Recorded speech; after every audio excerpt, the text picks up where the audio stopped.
Align your bodies. We all have four bodies. You got the physical, you got the emotional, okay? You have the mental, okay? And then you also mental, spiritual, emotional, and physical. Those are your four. Mental, spiritual, emotional, and physical. You have to align all four of those bodies up. Let me give you an example. You might be spiritually healthy but physically unhealthy.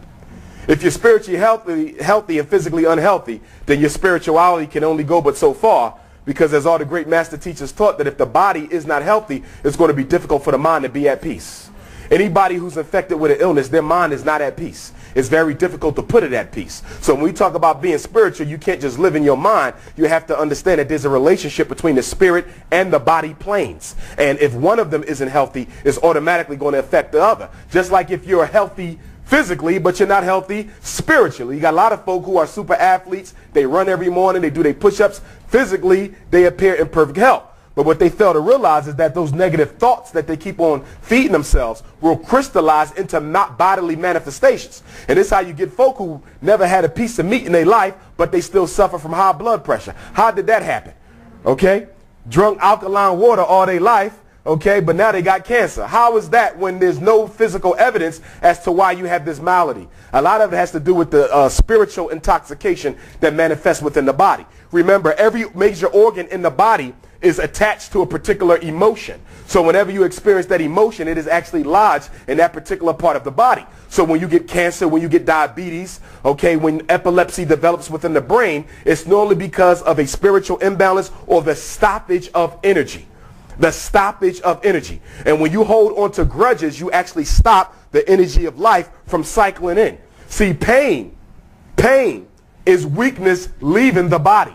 But many of us like to hold on to that weakness because we identify with it. So we want to hold it. We don't want to let it go. And some of us carry it around 10, 20, 30, 40, 50 years. And whenever you're holding a grudge, you tend to age about 5 times faster.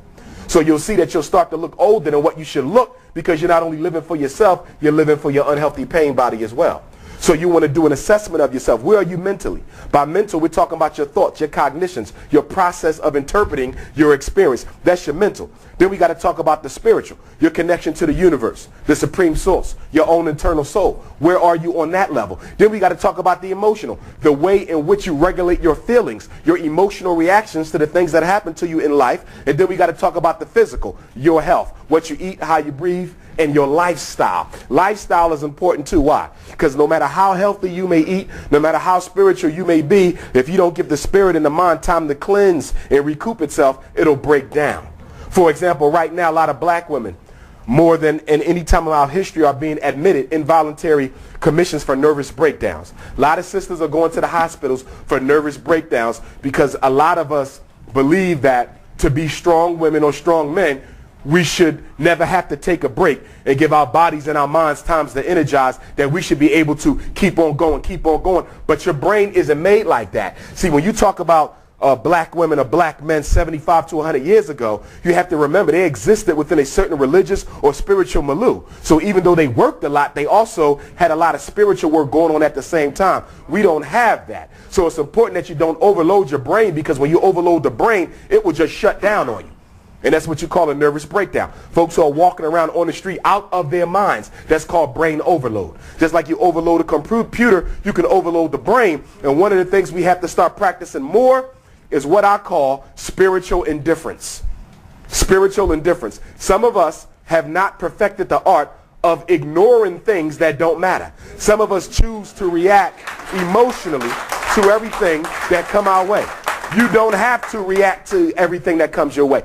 Pick and choose what gets your spiritual attention. Pick and choose what gets your mental attention. Pick and choose what gets your emotional attention.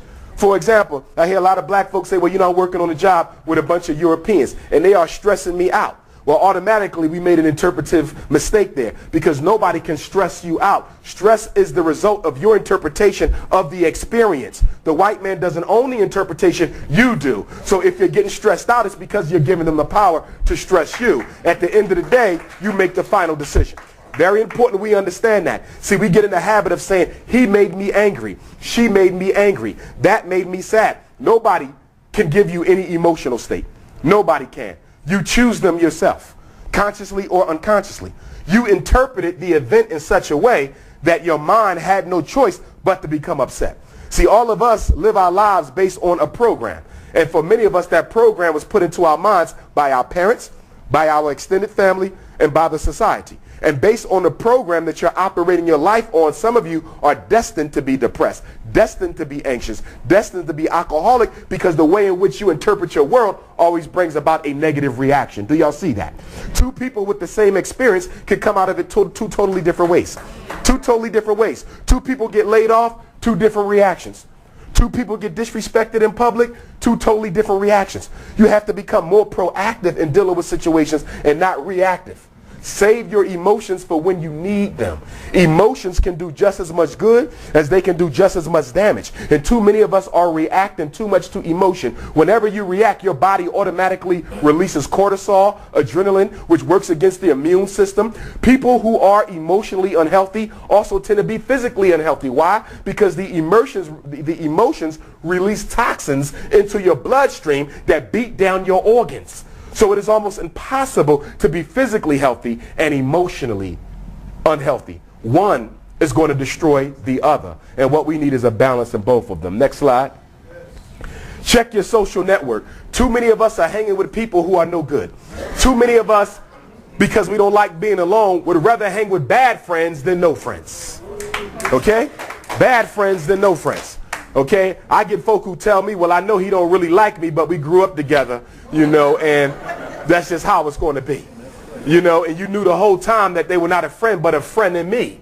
Okay, an enemy in a friend's disguise. It is better to be by yourself than to be with people who don't mean you well. Because when you're around people who you're not comfortable with, and when you're not around people who you cannot trust, your suspicion is heightened. And suspicion is a form of stress. And whenever you're always being stressed out like that, the mind begins working against itself. And it never gets to take a break. See, every organ in the body is supposed to take a break.